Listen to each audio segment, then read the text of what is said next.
আজকে আসেন একটা মজার খেলা দেখাচ্ছি। একটু লক্ষ্য করেন স্ক্রিনের দিকে। এই যে দেখেন। এই যে উনার হাতে একটা গাছের ঢাল এবং এই টেবিলে রাখা ৪ টা যন্ত্র, একটা বেল্ট, হ্যাঁ, এ যদি নিয়ে নিচ্ছে, হ্যাঁ, একে নিয়ে নিচ্ছে।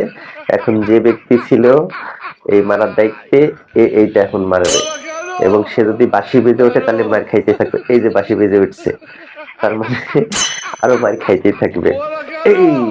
এই যে বাঁশি বেজে উঠছে, কোনো মাপ নেই। আবার আবার সে এবার বাঁশি এবার যদি বেজে ওঠে, এই যে মারুর জোরে, এই যে হ্যাঁ, এখন কিন্তু বাঁশি বেজে উঠছে, এবার কিন্তু আবার মারো, বেজে উঠছে আবার সামনের দিল দিয়ে মায়ের।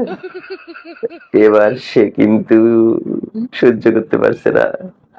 হ্যাঁ, এবার পরবর্তী একজন ট্রাই করতেছে, সে যদি বেলটা নিয়ে নিতে পারে তাহলে শেষ, না হলে তার হাতে থাকা, হ্যাঁ, তারা এবার সে নিতে পারে নাই। হাতে থাকা ঢাল দিয়ে সে ইচ্ছা মতো বাড়ি দিয়েছে। তৃতীয় ব্যক্তির পালা। তৃতীয় ব্যক্তি ট্রাই করতেছে, হ্যাঁ, এবং সে নিয়ে নিয়েছে। সাথে ২ টা জিনিস নিয়েছে, একটা বেল্ট আর একটা হচ্ছে কাঠের রোলার। এই যে খেলা শুরু, এই ২ টা দিয়েই তাকে মারা হবে। ২ টা দিয়ে মারা হবে। শয়তান যখন লাড়ে দেখেন কি করে। শয়তানে নাড়লে আর শয়তান কিন্তু লাগে না। কথায় আছে না, ৩ শয়তান যখন এক জায়গায় হয়, এই যে আর সহ্য হইতাছে না।